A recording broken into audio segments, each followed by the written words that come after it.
The volatile, uncertain, complex, and ambiguous, known as VUCA world, has definitely made it hard to anticipate the challenges that will be facing businesses in the future.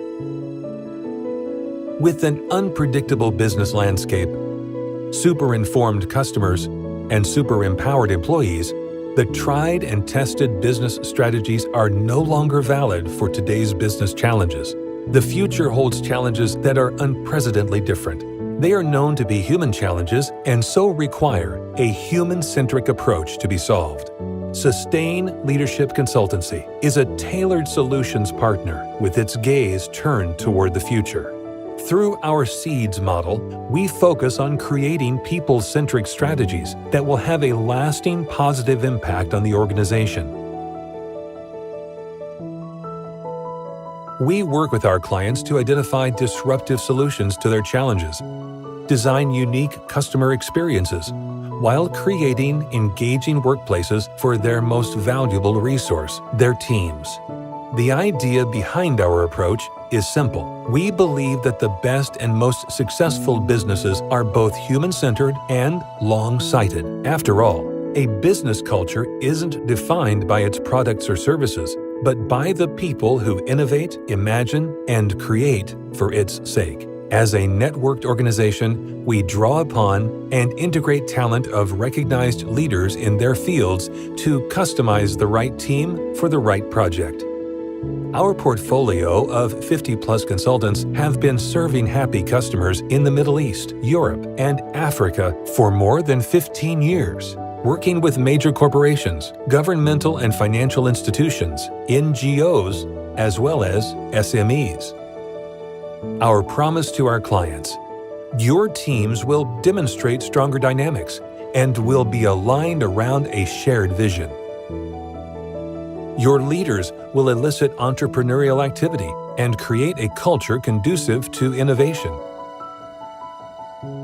Your organization will achieve its aspirational strategic goals and build lasting capabilities for sustainable transformations. No matter what your industry, size, or vision, we work closely with you to help you sustain your leadership and remain relevant in an ever-changing landscape. Get in touch with us and find out how you can reinvent your business model and transform into a human-centric, sustainable organization.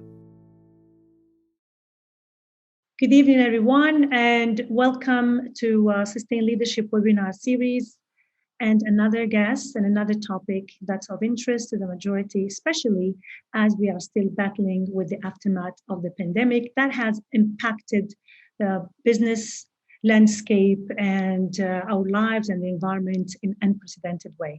So today we're going to be talking about a very important topic and a very important term that is probably one of the most used but still misunderstood, which is sustainability, and the acronym of ESG, which stands for environmental, social, and governance, which are the three pillars of sustainability management. And I'm honored and pleased to have with us today an expert in the topic, Dr. Samir Tabit. Thank you for joining us today. Dr. Samir counts 26 years of experience in diverse businesses, part of government, and also the largest organizations, including the organization that he is heading the corporate sustainability strategy at, which is CCC, a global contracting company that is very known. He is a mechanical engineer by education, and also holds a master's degree in business administration from the University of Wales.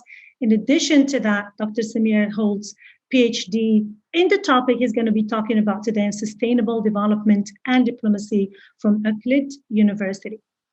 Dr. Samir started his duties in CCC in April 2014, and he's currently the corporate sustainability manager. And he has worked on diverse projects throughout all stages, from estimation, tendering, engineering, project execution. So he understands the topic not just from the green perspective from the start, and we are pleased to learn from him today the basics of a topic, as I say, that is still misunderstood. What is sustainability? What does it take? Is everybody understanding it, or is it just one of those buzzwords that everyone wants to use as a PR stunt?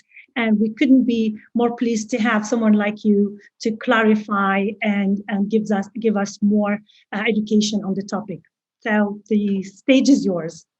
Thank you. Thank you, Hanan. For this time and to share our knowledge with everyone. Actually, the term of ESG came like new. I thought it's opportunity for me to explain, okay, what the link with sustainability and to give more information about this topic. And here we are. Thank you again. We'll start with the Bismillah.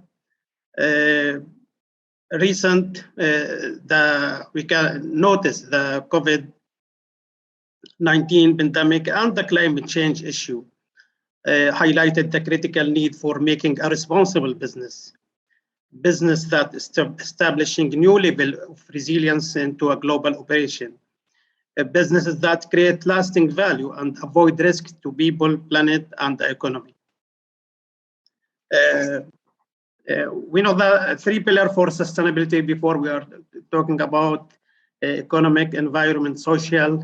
Now with the ESG governance, because without good corporate governance, we don't have economic and same environment and social. In very simple way, my understanding or the simple definition of sustainability is the ability to maintain your business sustainable for a long time. It looks to protect our natural environment, human, because very important, the human, either internal or external stakeholder, and ecological health while driving innovation and not compromising our way of life. This is for me the simple definition of sustainability. Both terms, sustainability and ESG, share the same goal of improving a company's business practice in order to post profit and win favor from investors, customers, and regulators. What we notice, there is a lot of greenwashing, we call it. People, they have sustainability, but if you dig and review their reports or make like audit to their work, you will find they miss one pillar. Maybe they concern more about community, but they are not concerned about their people, because both social dimension, or they focus more on environment, but they are not focused on governance. And that's why, for me, the governance is the first. Because if we don't have proper or good corporate governance, the business will collapse. And we saw last year, especially in our area, there is a company going for bankruptcy where they have big projects. I'm talking about construction because I came from construction industry. This is the major issue. That's why the term of ESG came importance, because we need to evaluate company performance. But the ESG used as a framework to assess and evaluate how well a company is adhering to the sustainability, and how a company manages risks and opportunity related to the environment, social, and the economic system. But we have, as I said, three dimensions: governance and environment and social. Maybe they call it ESG. I prefer to call it GES, because, as I said, for me, the governance is very important. The corporate governance dimension is related to company governance, governance mechanism, shareholder rights, and executive management responsibility. They are used to examine company decision-making process, their organizational structure, control mechanism, and compliance statement systems inside the company. We can say good governance requires companies to be accountable and demonstrate that they act in accordance with the spirit and letter of the law. This is the importance of this first dimension. The second dimension, environment dimension, address a company operations environment impact and environment stewardship, such as greenhouse gas emission, improving resource efficiency, protecting biodiversity, water resources, and reduce waste discharge and complying with environment regulation. It also include the climate risk management. The social dimension used to evaluate companies' relationship with their social environment. Social environment, we're talking here about employees, customers, and local communities. We cannot separate. We have human, we have people working in the company, and community we are serving where we are operate. So both are very important, let's say, dimension. For profit, for productivity, the more focus to people who are supporting the company or employees in the company.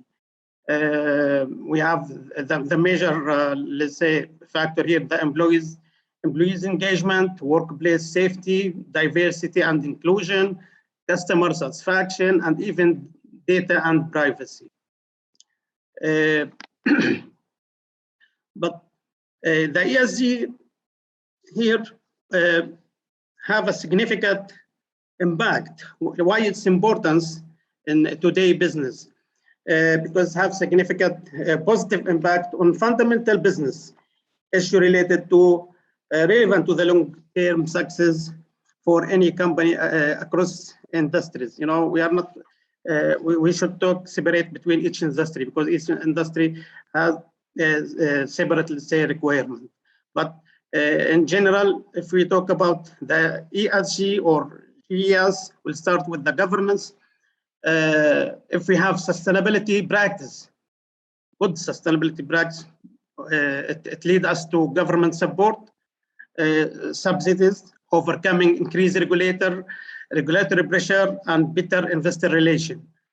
We noticed that if you have good ESG, you have a better loan condition or lower capital cost. I remember in January, we were discussing with one big bank here in the region, and the first thing they ask about our ESG, about sustainability performance. It's now main, let's say, pillar to evaluate company performance. If we have proper, then we can have a good facility from the investors or from the banks. Sustainable practice for the environment, attract more customers for the environment, allow better access to resources, lowers energy and water consumption, and reduce the operational cost. For the social practice, the best practice, if we have it, it leads to social credibility, attract talent, and boost employees' morale, and build stronger community relation. All these factors, if we have it, it's lead to good business. That's why it's important. Here you can see in the right side that it leads us to the corporate reputation. It's enhanced company license to operate. If we lose this one, maybe we will lose the license to operate. I have some example, international example, I can share it with you later. It leads to the corporate reputation. The risk reduction. The ESG help to identify either short or immediate and long-term risks. It's very important. All this risk related affecting the or impacting the company performance to identify it. It's help in that. The opportunity management. Now we see shifting market condition, expose unmet needs for new products and services. Let's talk about construction. We now start working in something related to reducing or net zero, reducing carbon, hybrid vehicles. All this new, let's say, business, it comes with the ESG. If we identify it again, it gives us more, let's say, projects, more jobs. The fourth one is the culture and intrinsic value. No. Okay. Sorry. Yes. The integrated ESG factor into valuation allows for greater insight into intangible factors like culture, talent, recruitment and retention, operational and excellence and risks. All these as a result of good ESG work or ESG factor. But that's why it's important to each company to think and act sustainable way, take care of the ESG. Here I just identify the factors related to, let's say, high risk. I will start with the governance. We have the board quality, diversity, and effectiveness. We are talking here about the qualification of the board, of each, let's say, organization or company. The accountability measures, the approach to counseling management, the integrated of ESG factor into business planning. All this is under the factor board quality and diversity. That's why it's important we have this part in the governance. Reporting and transparency, business ethics. If we have to have a proper ESG reporting or sustainability reporting, we have the report should be comprehensive, accurate, and give the information to investors, to evaluate it, and to consumer to get trust of our stakeholder and consumer. The third factor is the executive compensation. We have to link the compensation with the ESG, let's say, factors or work. We have to get tied with the environment and social benchmarks. The committee in the board level, they have to think for ESG and start implementing. All these things a factor that affecting or important for the governance part. Now, what the impact?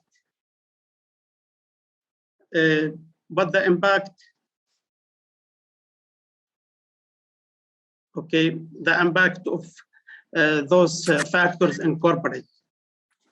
Stakeholder trust license.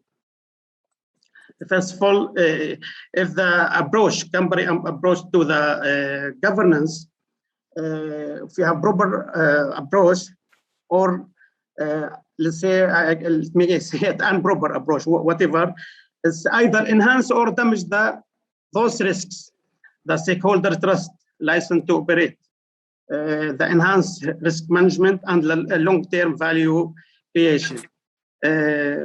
Maybe we can just share some what's happened with the Volkswagen when they try to change the emission factor for their vehicle, how much billions they pay fine, okay, related to this issue, because there is no proper governance to give the right data, and they lose license to operate in some area where the requirement for the emission important.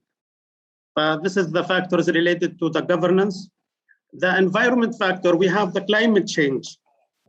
What we hear about and natural resources, scarcity, and pollution waste. For the climate change, presents significant risk. Okay, sometimes we have disturbance from some. A risk assessment should account for impact on the assets, as well as the insurance and maintenance costs related to climate change factor, the natural resource scarcity, changing environment condition have increased the depletion of natural resources. Maybe we notice that everywhere. It's important to stakeholders here, this factor, the pollution. Pollution causes reputational risk, also cause health concern that influence license to operate and may have legal and regulatory ramification. Maybe we can just, it come to our mind what happened with the spill done in BB. They got fined billions for this spill. But this is the factor affecting the environment. What the risk? We have physical risk and transition risk and human risk related to the impact of those factors. What the physical risks? Climate change can physically impact company assets and surrounding infrastructure. We saw what the impact of what's happened related to the climate change. Transition risk include shifting of the policies, environmental policy. We are working in one, let's say, part now. They start asking to report the greenhouse gas emission, to get the ISO certificate. Again, all this new requirement is risk. If you are not, let's say, updated with this risk, you will lose your operate. I remember last year we have one tender with with ADNOC, with Borouge, not ADNOC, with Borouge. They ask us, you have to have ISO 50001 for energy management, otherwise you are not qualified to participate in the tender. And then we have human risk. It's a type of mistake. Human risk, because of the rising temperature, all its affect the people who's working in the company or outside. All this related to the environment.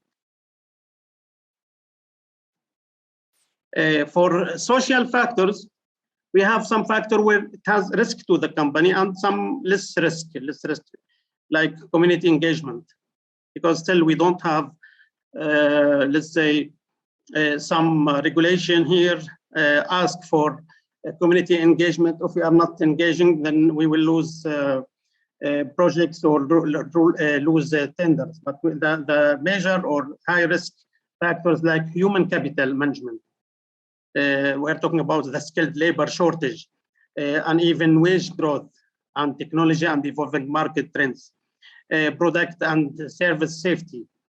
We are here the impact to the corporate or the factor, the corporate reputation and customer retention and reparation cost, regulatory fines, and the human rights and labor management. Those factors related to the social.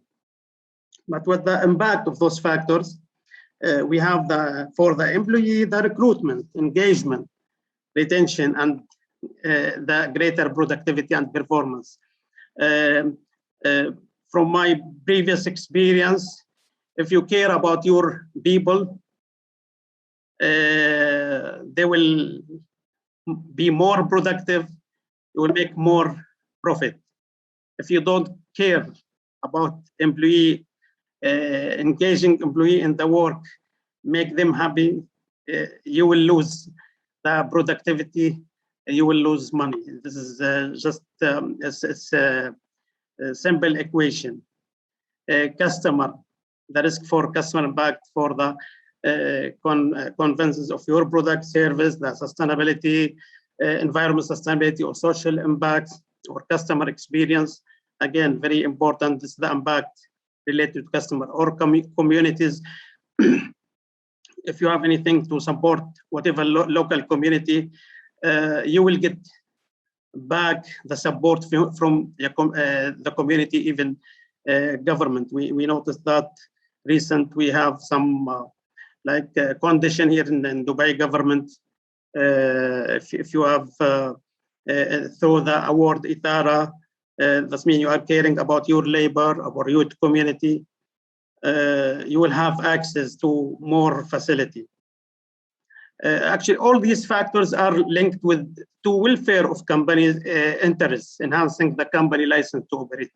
But we are talking about at the end, you are operating and you want to make profit. This is, if you are working in private company, this is the main target. Working towards this ESG definitely will give you access to and let's say investors and give you profit. How it works? Let's say what key consideration for companies. I'm talking here about, let's say, as private company or let's say we are not investors. We are doing work outside. Whatever our work here, we are construction or you are doing any work related. You are not investors. You have to convince the investors to get support from them to invest in your company or the shareholder, or like us as a private, we need to go to bank to get facility. Banks, they are now evaluating the ESG. they are using certain criteria to evaluate it. That's why we need to go and comply with their, let's say, requirement and get the access to their fund. This is how it works, our, let's say, the business here. I'm talking from our part, not from the investors' part. The stakeholder here rely on public information. Usually companies, we note that they are reporting the sustainability reports since years. But what's important for this report should be the completeness and transparency of ESG report. Why? Because now many companies, they are, let's say, we are talking about the investor part. They will come, they have their analyst agency or whatever, they have the analyst, they will review your ESG disclosure reports or the information available on the website. And based on that, they provide their feedback under the rating or ranking. They will give you the ranking. If you have, let's say, good ranking, then you will have, let's say, access to facility. If you want to go to bank as a private company, if you're a shareholder people, they will put money in your company, or investor to want to invest in your company, they will be happy to invest because they know you are a sustainable company and they will benefit from your company. This is how it works now. But what the best, let's say, practice, what we have to do? The first one, we have to identify the appropriate ESG criteria for our industry and our company. There are, let's say, more than 80 agencies working now with the ESG, let's say, standard, framework, or whatever. All of them is a non-profit global organization that identify and rank, let's say, corporate ESG program. As working in the company, you should know the basic about these tools and how they can bring added value to your reporting process. Then identify the ESG criteria that are material to your businesses and are aligned with your corporate strategy. You cannot go with someone has some different with your corporate strategy. From there, you have to identify which of these indexes map most closely to your corporate strategy and to the priority of the stakeholder bases that you believe represent your last long-term holders. Let's say we are working here in GCC area.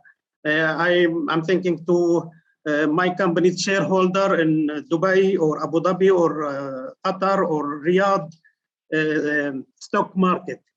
I'll go to see what they are using rating, then I will work according to that rating. I prepare my ESG reporting according to that rating in order to have, let's say, support facility from their, let's say, from their rating. If you work in Europe or UK or USA, even every, let's say, market, they have some criteria. We can notice here, I just, here in this table, I divide the two tools, what's available or, let's say, famous. There is many, maybe more, but this is what I found maybe interest for, at least for me. I divide to 4, let's say, category. Some of them, they are providing standard or framework or rating or index. What the standard will dictate the company, what the company must report. Here we have, let's say, 3 standard, like Global Reporting Initiative, the Principle for Responsible Investment, and Sustainability Accounting Standard Board. Then we go to framework. Here, the framework is, let's say, high-level guideline that provide principle and guidance on how the information should be disclosed. We have the Carbon Disclosure Project, International Integrated Reporting Council, the Task Force on Climate-Related Financial Disclosure. Then another, let's say, organization, they are providing rating. Those rating agencies develop survey and methodology to gather ESG from different companies. And they will give you a report based on that, let's say, what they found in your reporting. More detail, we have index agency, what they are doing to compile data into a single metric, and they represent a particular market, let's say for oil and gas, or maybe investment, depend on the market and strategy. And they will give you, let's say, index number, and they can rate the company based on that. This indexes allow investors to track and the performance of a company concerning their ESG reports. This is the how it works. We have for the index, we have Dow Jones Sustainability, or for the rating here, we have Morgan Stanley Capital and International. They provide rating and index. Bloomberg, both they are providing rating and index. Sustainalytics, they provide rating. Institutional Shareholder Services, they provide rating, and Corporate Sustainability Assessment. They have rating. Index, Dow Jones Sustainability Indices, they are providing index, and FTSE for good, they are providing index. If you are a company shareholder with the Dow Jones stock market, then you have to go with Sustainability Index, and they will evaluate you, and they will put your rank up to 500. And every year they evaluate, and you can go up, down based on your performance. People who want to come and invest, they will look to your company rating, and based on that, they will put their money. No one, I believe, want to invest in corrupted company or invest in a low profile ESG company. Now the market is open. This time information available and media available. You cannot more greenwashing more people. You will lose your reputation, and you will lose that facility to investors.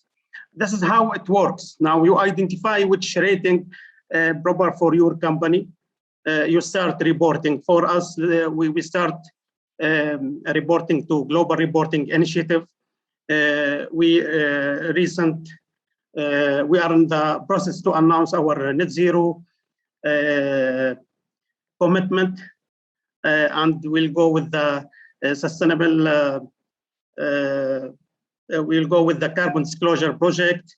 It depends on our area. Now, I believe in the near future, clients as a construction, let's say, they will start asking during the tender our ESG rating based on whatever index. Still, we don't have that right now, but in the future they will come. They will ask, like I said, now they ask for ISO 50001.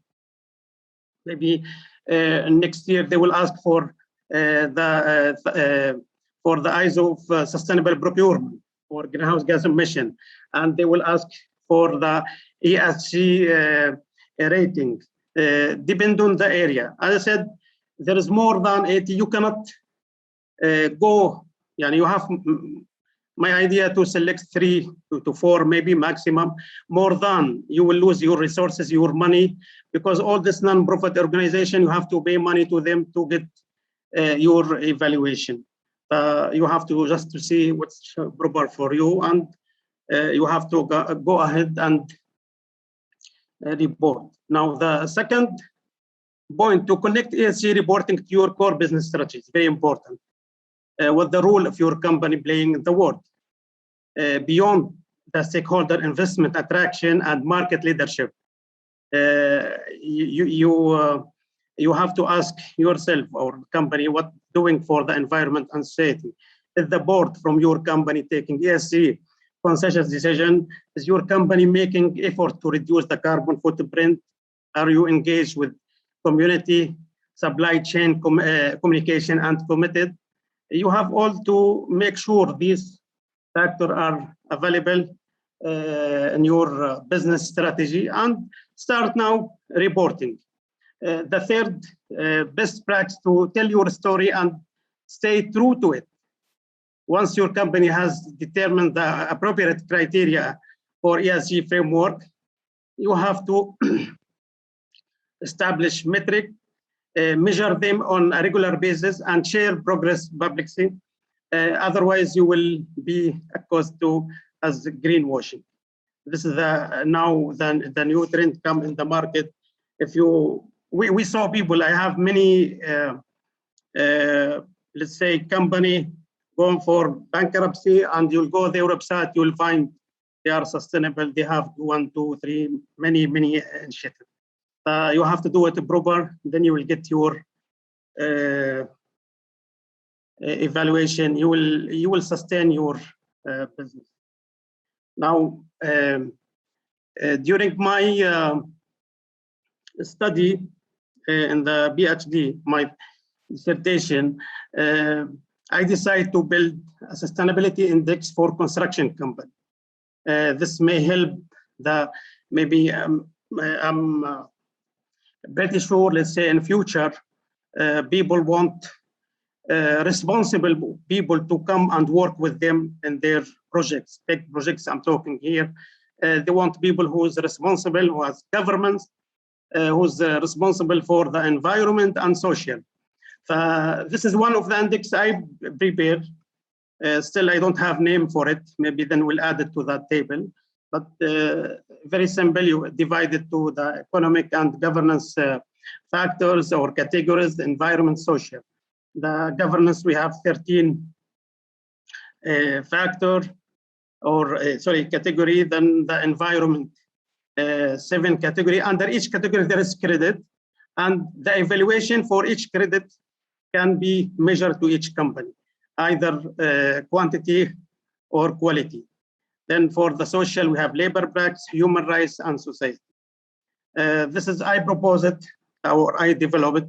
Maybe it can be used one day, but this is similar to what other people using in the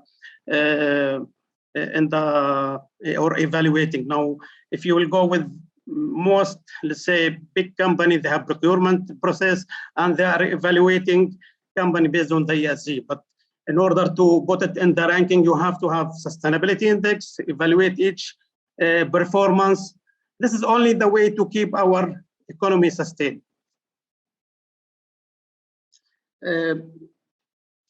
Before finish, just I will share with you what's happened. Let's say if you don't have, or the importance of ESG, if you don't have it, sometimes accidents happen. As I mentioned, 2015, Volkswagen, they charged 27 billion euro for rigging 11 million diesel vehicle to pass emission test. Here, I'm talking about governance and environment, but morely about governance. Wrong decision, how much it costs them. Same thing for BP.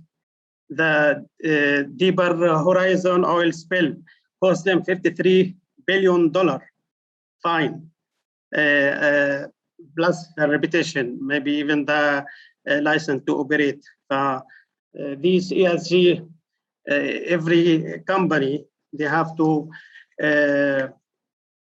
go through it. It help in the risk management to keep you sustained.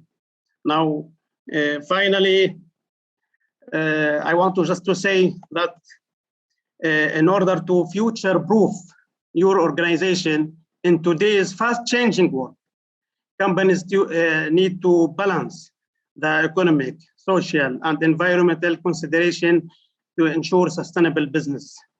What means sustainable business? It's long-term success in business. Combining the ESG aspects with the economic goal will enable business to create more value for all stakeholders.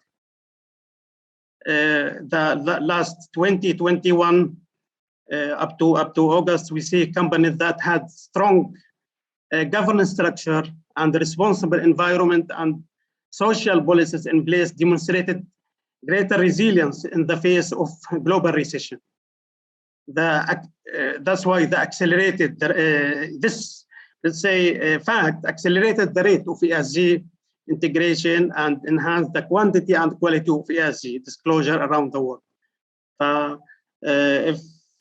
If you have ESG reporting, you have to reevaluate it, make it proper, make it true. If you don't have immediately for a company, you have to go make proper reporting, see the proper index to rank you for your reputation. This is the business. If you don't care about your environment, your governance, your people, then one day you will disappear. Thank you from my side. Hope I give the information about the ESG from, let's say, construction or corporate side, not from investor side.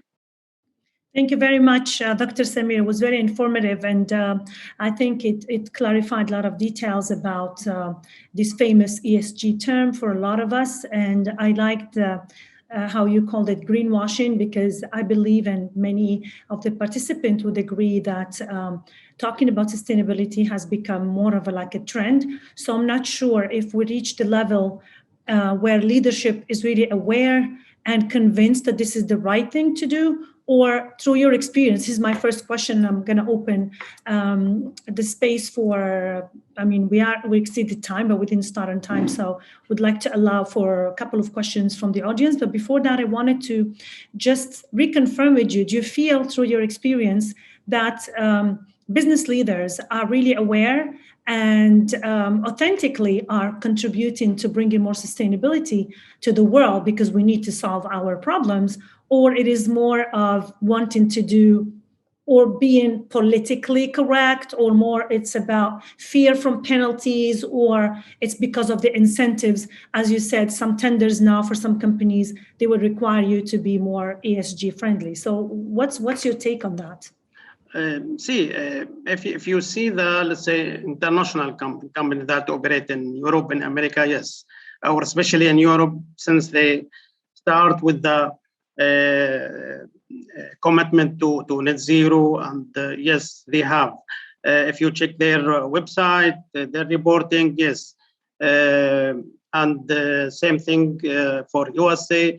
In our area, still, yes, we have companies that, yes, they believe, or leaders, they believe in sustainability, they are implemented, they have got the results. Some of them still, they are make it as public relation. We need more. The things that unclear for many, the let's say the benefit out of ESG still in some company, maybe, as I said, before, they focus on one part, but they ignore the other part. As a sustainable, you have to think to balance between the three. And let's say we have movement, okay, and I believe towards the right direction. And with our, let's say, such as this webinar, we are helping to facilitate the information and make it easy for them to understand and to implement. Thank you very much. And this was just an introduction. I'm sure that everyone can benefit from your videos and other content. And I'm sure that probably in a later stage, we can organize a longer session where we could share even more knowledge and help business leaders and companies who are interested into introducing more sustainability into their companies through your knowledge that you have been very generous to share with us. Let's take, I don't know if anybody has a question or comment from the audience before we close the webinar. Be happy to hear from some of you. Thank you for being patient and staying with us throughout. Thank you, Samir. Very, very useful and very informative presentation. Thanks again. Thank you. Thank you. Thank you.